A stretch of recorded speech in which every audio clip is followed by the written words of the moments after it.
jërëjëf mbokk téléspectateur yu télévision Futur Média daleen ak jàmm ci jotaayu xibaar yi li ci gën a fës te ñu nam ko jukki xam ngeen ko bokk na ci bés wi nga xam ne màggal nañu ci àdduna wërngal këpp ñi nga xam ne ñoom ñoo di soxna yi fii ci réew bu Sénégal itam amal nañ lu ni mel ñi nga xam ne ñoom ñoo di soxna yi ñenn ci ñoom wàcc nañ ci mbedd mi bokk na ci lu ñuy sàkku mu di seen ak seen yelleef waaye itam li nga xam ne moom moo di aw yemale fii ci télévision Futur Média itam màggal nañu ko bu baax a baax soxna yi delloo nañ leen njukkal moo xam ci télé bi wala sax ci li nga xam ne nag moom moo di rajo bi maanaam RFM ànd nañu ci ak direction bi ngir rek ñu daal di amal lu ni mel ni ki tey ji itam xel yi dina dem ci ki nga xam ne moom moo di Cheikh Wade bokk na ci ndaw yi nga xam ne boomoon nañu ko ci jàmmarloo yi nga xam ne ñoom ñoo amoon ci weer bu mars kooke ngeen di gis moom seexam la mu wuyoo ci turu Ngone Wade indi na ay kàddu yu seede jëmale ci seexam boobee nga xam ne moom moo daal di dëddu waaye itam bokk na ci aw njabootam lu ñuy sàkku mu di yoon daal di def liggéeyam yoonal ci ñeneen ñi nga xam ne itam jot nañ leen a boom ci woowulee xew-xew nga xam ne am na benn at niki ren mbokk yi tënk yaa ngoog léegi ma dikk ñu faram fàccee.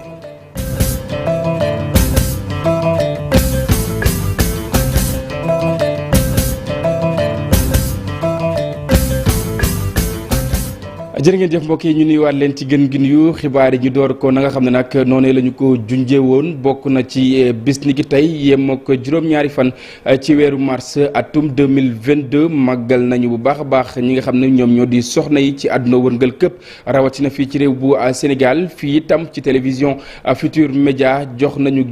jigéen wàllam wala boog gëddëm bu baax a baax ànd ci ak ñi nga xam ne ñoom ñoo di direction bi ni ki tey ji ñu ngi woon fii ci fi nga xam ne nag moom moo di ci télé bi amal xew-xew boobee Maymuna Njaay Yunus Diatta ñoo ci dikkaat ak ñun. ñoom ñëpp ñu booloo sol lu weex soxna yi nga xam ne ñoo nekk ci groupe Futur Média daal di féete 8 mars bi ki leen ko may nag mooy direction générale bi ci jamono bi nga xam ni àdduna wërngal këpp dañuy marqué bés bi ñu jagleel soxna yi lépp ñu koy amal ci mbégte. li may xaar si ñoom déjà mooy ñu gën a takk seen ndigg gën a booloo doon benn liggéey bi gën a jëm ci kanam tey Futur Média bokk na ci kër yi nga xamante ne jigéen yi am nañ ay responsabilité soxna yi am Pastef loolu xarañ ca la ñuy def nee nañu bés bi lu leen ñor la. soxna yi je leur dis toujours soxna GFM ñoom ñëpp xam nañ leen ci njàmbaar xam nañ leen ci seen xarañ ak ci seen liggéey donc suñu PCA duñu weddi bés bu jot mu wax ñu ko. bi mu ñu koy wax ba léegi ñun sax dañ ko mujjee gëm te moom la ñuy doxee boobu bu jot fii boo fi ñëwee jigéen ñi ngay fekk toujours en avant ñi ngi ci technique bi ñi ngi ci journalisme bi ñi ngi fépp partout fii nii GFM jigéen ñi am nañ si wàll bu mag a mag ci liggéey bi donc suy dee dañu dem ba GFM mooy leader depuis des années donc on le doit aussi aux femmes. gannaaw bi ñu toogee ñaari at yoo xam ni féetewuñu ko ndax mbas mi tey jii añ bi nga xam ni direction générale may na ko soxna yi ñoom ñëpp di ci dajaloo di saafonte seen biir. organiser ñu fête bu neex bi fii ci groupe Futur Média ñu sant mu nekk retrouvaille bu neex wax dëgg yàlla. ak Covid bi c'était pas évident ñuy mën a regrouper wu mais tey occasion bi wane na ne ak activité bi ni mu mettiwee au moins les gens ont tenu à se regrouper. tey regroupé wu nañu observateur ak RFM ci immeuble Elimane Ndour pour agent yi liggéey foofu regroupé wu fii TFM nit ñi tamit ñu ñëw massivement donc ñu ngi remercier direction générale mi nga xamante ne moom moo ñu may opportunité bi. ci ndaje bi itam xel demoon na ci soxna yi nga xam ni ñu ngi fi doon liggéeyee te ñu dëddu. ku mel ne Tata Degen par exemple initié woon fi li ñu waxoon amicale des femmes et tout Marianne Siva tamit nekkoon koo xamante ne daan nañ ko ràññee bu baax ci bés bi. ñooñ tam fàttewuñ leen tey ñaanal nañ leen te suñu xel ak suñu xalaat yëpp mu ngi ci ñoom. directeur général bi tam utali na diwaan bu Médina immeuble El Hadj Elimane Ndour xam ngeen ne RFM laay wax foofe itam jox nañ fa jigéen cëram bu baax a baax donte ñu ngi ko doon wëyal saa su nekk ñu toylu Fatou Bintou Konté wi nga xam ne moom moo fa doxantu woon. mars bi nag groupe Futur Média dafa fas yéene sargal ñi nga xam ne ñoom ñooy jigéen ñi lee plus particulièrement fii ci RFM nga xam ne directeur général bi moom moo déplacé wu ñëw ba fa nu nekk mu di immeuble Elimane Ndour ngir rafetlu seen liggéey tamit rendre leen hommage ci taxawaay bi ñu am ci groupe bi lee moom journée 8 mars bi nag groupe Futur Média daf cee taxawaay ju rafet ngir rek bégal ñi nga xam ne ñoom ñoo di jigéen ñi nga xam ne dañoo occupé place bu am solo ci biir groupe bi mu di initiative boo xam ne moom mii di El Hadj Alsane di directeur de la RFM rafetlu na ko bu baax a baax ndax jamono ji sax moom dafa jàpp ne fii ci groupe Futur Média ab famille la ñuy waxatuñu collègue. journée 8 mars bi nag dafa permettre lii nga xam ne moom moo di groupe Futur Média mu sargal gu am doole jigéen ñi nga xam ne ñoom ñoo nekk ci seen biir te di fi liggéey ju rafet. sargal nañu leen bu baax a baax suñu ay naataango lañ bokk ak ñun li nga xam ne moom moo di liggéey bi ñoom ñëpp ñu daal di leen di sargal ci bis wi nga xam ne moom la ñu leen jagleel bis wi itam yenn ci ay soxna xam ngeen ne wàcc nañu ci mbedd mi bokk na ci lu ñuy laaj mu ñeel seen ak li nga xam ne moom moo di seen ak yelleef yenn ci bunduxataal woo xamante ni moom la ñuy faral di dund ci barabu liggéeykaay yi bëgg nañ ñu daal di ne rek doon loo xamante ni dees na ko mën a fàttaliku Pape Fara ñi nga Pape Sangone Mbaye dikkaat na ak ñun ci bés bi. ñoom ñëpp nangu nañ ne am na ay jéego yi nga xam ne teg nañ ko ci loi bi ñu jagleel wàllu parité waaye nag li ñu mën a jàpp mooy lu bëri des na li nu mel ñu daal di koy dëggal bëccëg bi nga xam ne moom lañ jagleel jigéen ñi tax ñu daal di indi boobu le plaidoyer. am na ci loo xam ne luñ nangu la mooy liste yi bi ñu bëggee dem élection ñoom ñëpp a d'accord ñu def parité ñu def ko léegi nag bi nga xam ne dem nañ ba war a def bureau yeeg commission yi boobu lañ gis ne dañoo salfaañe parité bi. te li tax ñu salfaañe ko xëy na lu bari buñ koy jàngat dañ naan xëy na mbiru politique kese la. présentation femmes yi ci politique gis nañu élection locale yi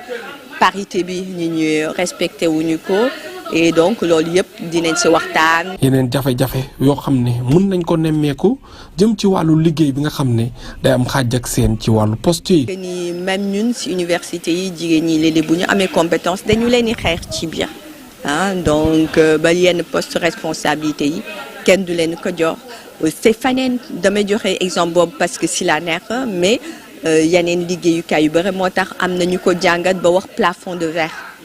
donc da ngay ñëw am même diplôme même jàngukaay ñu xalaat que yow di nga dem toppatoo sa doom wala dara donc doo am jotu liggéey bi ñu teg la foofu. loi yi bu ñu koy wax nekkatul loi pour jigéen ñi rek mais day nekk loi yoo xam ne pour dëggal li ñuy tuddee état de droit la pour dëggal li ñuy tuddee hiérarchie des normes maanaam loi yi mën a méngoog décret yi mën a méngoog loi yi ainsi de suite pour dëggal li nga xam ne moom la ñuy tuddee autorité de la chose jugée maanaam bu yoon attee ba pare atte ba mu tëral atte ba ñëpp mën kaa wéyal ñëpp mën kaa dundal kon ñun jàpp nañ ne salfaañe bi ñu salfaañe parité bi nekkul salfaañe buñ jëmale ci jigéen ñi kese ak ci sañ-sañu jigéen toog ci bërëbu dogalukaay waaye loo xam ne dafay reposer waat li ñuy wax question respect des lois et des libertés ci biim réew. soxna yi nag nee nañ xeex bi dañ koy wéyal ngir loi yëpp ñu daal di koy mun a respecté. waaye am loi rek doyul waaye loi yooyu naka lañ ko mën a jëfandikoo maanaam def ko ci li ñu tuddee politique publique li nguur di def ko ci ay projet ak ay programme ba mu am jeexital ci askan bi ba nga xam ne jigéen bi fu mu mënta nekk moo xam ci dëkku kaw la wala dëkku taax fu mu mënta nekk moo xam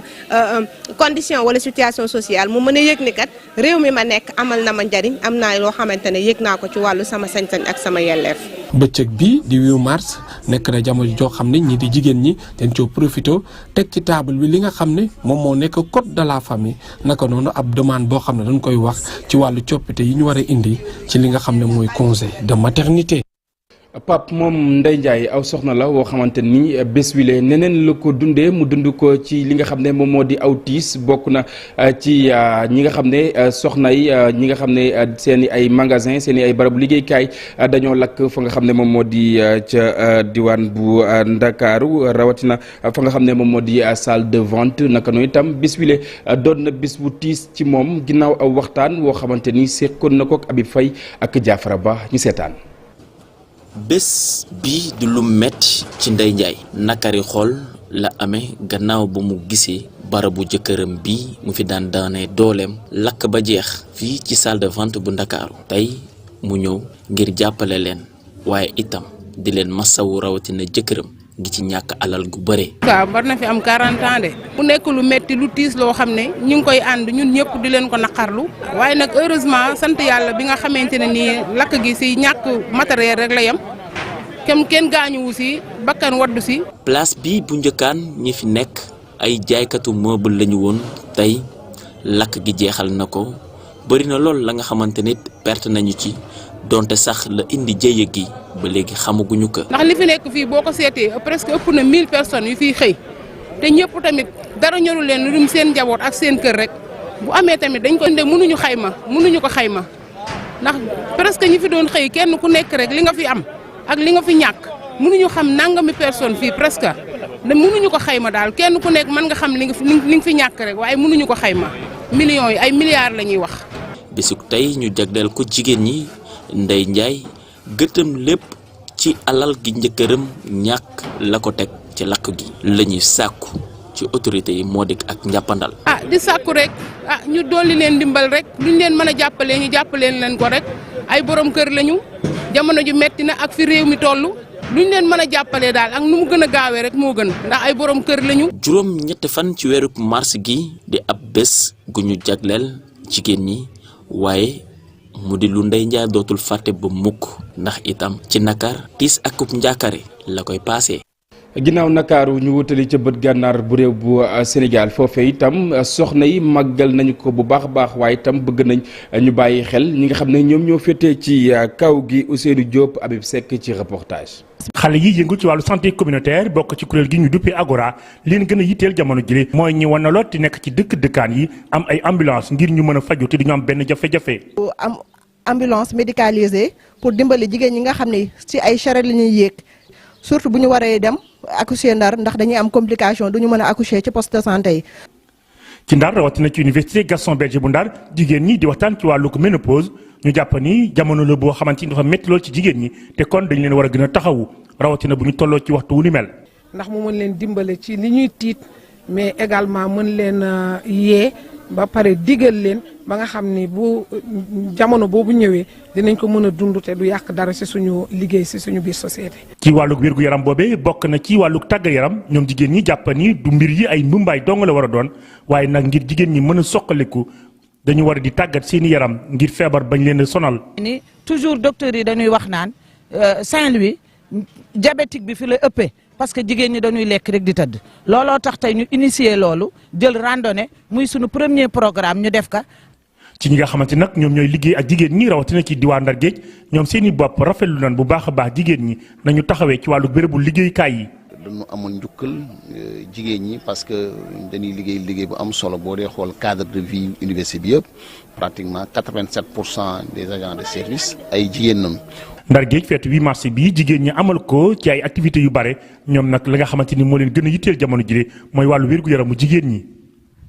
diwaan bu Casamance Sikicoor ak itam la ko wër lu ni mel la ñu fa nemmeeku soxna yooyee nag la ñu sàkko bokk na ci li nga xam ne mu di ak yemale waaye itam jox leen seen gëdd bu baax a baax ngir yenn ci ay dogal bu ñu koy jël ñu mën leen a bàyyi xel ñu teewlu kenn ci soxna yi nga xam ne nag moom moo yoroon kàddu gi Boubacar Diassi Lamine Bandian moom moo ko taataan. donc ñun la ñuy def lu dul gën a yaatal di waxtaan ak suñuy mbokk jigéen ba nga xam ne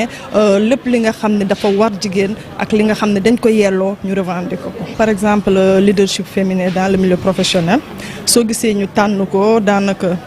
jigéen yu bëri jigéen Ziguinchor jigéen Casamance surtout jigéenu milieu universitaire dafa am lu bëri li nga xam ne dafa manqué da ngay gis ay femmes leaders ci biir université mais du ñu am position yu ñu kii parce que instance de décision yi dafa mel ni femmes yi egguñu ci su eggee itam dañoo néew ñuy revendiquer nag ñu bokk ndax xam ngeen lépp lu jigéen bokk yàlla daf koy barkeel moo tax ñuy ñaan suñu autorités yi nga xam ne muy monsieur Badji mi recteur université bi ak monsieur Moustapha Lo Diatta ñu gën ñoo déglu gën ñoo yaatal ba nga xam ne ñu gën a mën a liggéey soo gisee tey jigéenu université ak jigéenu CROUS ñu booloo lépp ci milieu liggéey bi la mais dañu xam ne booloo mooy doole te lépp lu jigéen sumb yàlla daf ciy antu looloo waral ñu gën a booloo fas yéene nag liggéey lépp di nga xam ne dina mën a yóbbale suñu université bi kanam. ca si mbandung Brassou foofee nag sous préfet ba la mu xamle mu yenn ci ay soxna lu ñuy jëfandikoo te yoonuwul la ñu bëgg ñu daal di koy dakkal lépp lu soxal itam xoxotal yi nga xam ne nag soxna yi dañu koy faral di dund dina ci jël ay dogal yu mat sëkk Bakary Konté xaali jàmme ci reportage ñu seetaan. xamante ne dañuy utiliser pon loolu nag nekkoon na débat fii ci Simbandi Brassou sous-préfet bi nag di Ousmane Sané di ne tabac boobu nag day yàq wér-gu-yaram askan bi ndaxte day joxe feebar bu ñuy woowee cancer du col et de l'utérus sous-préfet bi mu ne bu fekkee jigéen yi koy utiliser bàyyiwuñu ko dinañ leen sanctionner. pon bi nga xamante ne jigéen yi dañ koy utiliser dans la sexualité loolu dama bëgg ñu xam ne loolu borom xam-xam yi nee nañu lu dangereux la te loolu bokk na ci luy favoriser li nga xamante ne mooy les cancers du col de l'utérus et am na jigéen yoo xam ne dañ koy utiliser di ko def ci seeni yaram pour que voilà mu mën a def yenn yi loolu effet négatif bu mu am impact bu muy am loolu alors que la zone de Simbandi l'arrondissement de Simbandi le département de Goudomp est réputé vraiment être vraiment le lieu où les gens utilisent ce kii boobu mooy tabac boobu ngeen dégg xam naa ne ñëpp dégg nañ ko amul complexe il faut que ñu wax ko parce que mbir boo koy saafara il faut nga tudd ko il faut nga wax ko pour ñu mën cee trouver solution loolu aussi jigéen ñi enseignantes yi aussi jël nañu en compte aspect boobu pour que ñu sensibiliser jigéen ñi ci danger bi nga xamante ne moo si nekk parce que loolu danger la mën na indi feebar mën na yàq lu bëri te li ñuy wax dara nekku ci. jigéen ñi nag daal di amal ay sensibilisation ci mariage précoce ak mariage forcé yoo xamante ne am na doole fii ci diwaan bi Fatima Ngom moom membre la ci association jàngalekat jigéen yi nekk fii ci Simbandi Brassou. ñu jël comme thème la santé de la femme wërgu yaram jigéen ñi si la ñuy bëgg a waxtaan tey ndax jigéen ñi fii sonn nañu ñu ngi feebar fii su feebar yi nga xam ne si wàllu sëy lay jógee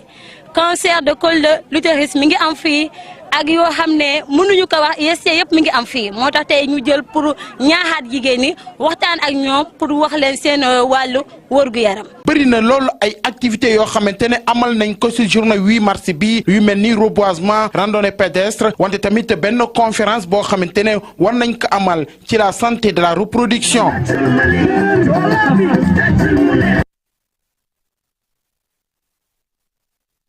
ñu li nga xam ne itam moom moo di seen ak bëgg-bëgg ak yelleef ñu daal di leen ci bàyyi xel bu baax a baax ñu dikkaat ci ak Ibrahima Jabaxate ci bés bi ñu jagleel jigéen yi gouvernance bu Kédougou nekkoon barab bi nga xam ne jigéen yëkkati nañu seen kaddu pour jamale ko ci seen i ñun enseignants yi wax nañ suñu préoccupation parce que on est victime de violence xëy na bëgg tamit accès yi responsabilité soo ñëwee waa hôpital yi ñoom ñu ngi jooy parce que tamit bëgg nañ jigéen ñi suñu ñëw faju foofu ñu fekk personnel de qualité te dem hôpital fële dafa metti donc suñu amee bus bu nga xam day yombalal loo dina ko jàpp soo ñëw. violence contre les femmes tamit bokkoon na ci waxtaan bi ñu amaloon ak kii di gouverneur de la région de Kédougou. métital yi ñuy métital jigéen yi bëri na mu ngi fii wax nañ ko léegi am na métital yi nga xamante ni ci biir kër yi la wàllum bañ a joxe dépense wala leneen mais aussi am na wàllum dóor wala wàllum saaga wala viol mooy sakku. ci jafe-jafe yi nga xam ne jigéen yëkkati nañ ko fii kii di gouverneur région bu Kédougou jox na leen xalaat ci naka la ñu war a taxawee pour ñu sàmm njaboot gi. jigéen bii ngay dóor boo xalaatoon li nga daj pour jëli ko indi ko doo ko dóor te dañoo gaaw a fàtte yéen ñun góor ñi dañoo gaaw a fàtte. amul métit bu la jigéen mën a def ba nga dóor ko amul parce que ba nga àndul ak moom sañoo koo dóor bi nga àndeek moom ba yoon neexatul mën ngaa def leneen lu dul dóor kon violence baaxul ci benn boor ëpp sa jëkkër doole yi taxul nga di ko noggatu. ginnaaw seen dox ñaxtu bi nga xam ne matoon na benn waxtu jigéen ñi jëbal nañu benn mémorandum ci kii di gouverneur région bu Kédougou. diwaan bu Linguère rawatina nag commune bu Thiamène Pass association Benno Defar Mérina ñoom itam màggal nañ lu ni mel gis ngeen leen noonu wàcc nañ ci li nga xam ne moom moo di mbedd ya ci association wu enseignants yi nga xam ne itam ñoom ñoo nekk ca daara ñoom itam bëgg nañ aw yemale moom Modou Moustapha Ndiaye. ngir màggal jigéen comme niñ ko amalee ci àddina wërngal kopp association Benno ànd defar Mérina Pampi dafa amal ab marche ngir fésal seeni jafe-jafe. am nañ jur am nañ nag am nañu meew mais bu sañoon tey jii ñu créé ñu loo xamante ni Mérina gi wala Pampi usine boo xam ne ni day defar meew mi pourquoi pas ñi génn ci fromage bi ñuy lekk mën nañ koo génne fii suñu dëkk bi. gerte gii ñuy bay Sénégal ba mu daj boo nee Saalum ñaari dëkk bi ngay wax Jolof ngay wax kuy bay gerte ku ne Jolof ngay wax lu tax mënuñ ñoo liggéey indil ay usines yoo nga xamante ni day segal gerte gi frité ko ba mu mën a nekk diwu salade bi nit ñi mën koo lekk. am nañu suuf am nañ naaj am nañu ndox waaye amuñu matériel ku ku ñu dimbali si matériel tamit jël. ci Daara Jolof kuréel gi nga xam ne moo dajale jàngalekat yu jigéen yi ñoom dañoo amal ab conférence thème bi mooy naka la ñu mën a def ba ñu jox jigéen lii di cëram. Nations Unies kuréel gi nga xamante ni moo wër àdduna bi li libéré askan wi moo jël aussi décision ne dafa bëgg a libéré jigéen parce que dafa gis ne jigéen dañ joxuñ ko gëddaam bi mar ci moom. parce que jigéen ni góor di xalaatee noonu la jigéen di xalaatee donc lépp lu góor man ci xel jigéen war na ko man ci xel ensuite ñëpp xam nañ ne jigéen moo gën a dal te jigéen aussi bu jàngee day mel ni àdduna yëpp jàng na parce que jigéen mooy jàngal waa kër ga yëpp mooy jàngal xale. parité bi aussi je pense que des na lu bari li tax ma ne des na am na localité yu bëree yoo xamante ni am na ay élection yu fa am parité bi respecté wuñ ko après recours mais dara duñ ko ci def. leadership féminin du dara lu ma nuy dooleel jigéen gën koo fésal nun koy fésalee du ci fecc ak tàccu mais mu mën a am métier bopp bi mën a fees ak xam-xam mu bari lu man ci wàllu formation wàllu koom-koom wàllu social ba mën a taxawee ci société bi ni mu war a taxawee. ndaje moomu jàngalekat yi def nañ ci ab porox ndollu ngir ñaawlu métital bi ni métital jigéen ñi rawatina ci kaw gi. ñoom soxna yi seen ak dayo soxna yi seen ak toogaay wala bokk seen ak tolluwaay ci àdduna wërngal këpp ak itam taxawaay wi nga xam ne am nañu ko tax na itam lépp lu ñeel wàllu njukkal war nañu leen koo delloo ba mu mat sëkk du samay kàddu geneen ak góor gu ni mel moom moo gisee nu ni mel Abdoulaye Cissé daal nay amal aw maninam daal di delloo njukkal yooyu la soxna. élément bu Abdoulaye Cissé boobu daañ ci dikkaat. amaana laata ñuy buural wala boo ko suñu yeneen jotaayu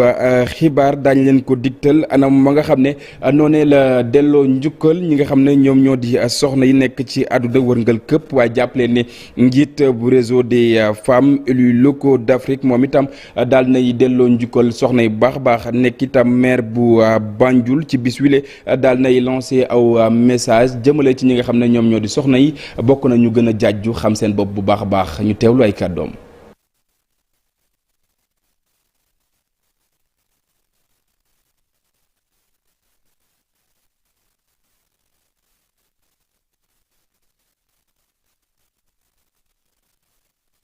mbokk yi ñu jégalu bu baax a baax ci dog-dog nga xam ne nag moom moo ñu dàpp ci jotaay wi waaye jàpp leen ne ñu ngi leen di delloo njukkal bu baax a baax bépp soxna woo xamante ni rek mi ngi yeewoo ci àdduna wërngal këpp rawatina fii ci réew bu Sénégal ci bés yi nga xam ne moom la ñu leen jagleel bokk na ci moo leen doon junju bi ñu door yile jotaayu xibaar bés ni ki tey ñuy doon fàttaliku at wala nga xam ne moom la ñu weesu jàmmaarloo yi nga xam ne amoon na fii ci réew bu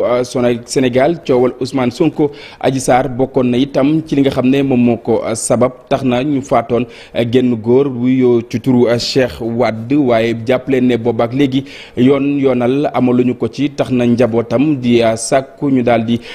di amal dossier boobee nag daal di koy lëñ bët bu baax a baax aw seexam di wuyoo ci turu Ngone Wade dikkaat na ak ay témoignages ñu seetaan ak Mame Biram Diouf. mu yàgg di muñ donte mu ngi dund ak naqar waaye tey jii mu sosaat lool tax kon ba rongañam rotaat.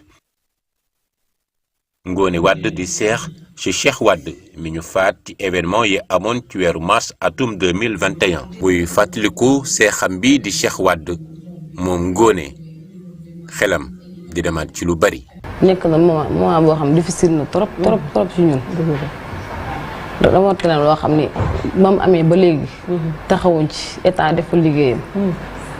dossier yi fi mu toog noonu foofu la toog benn place kenn waxu ci dara ba léegi nii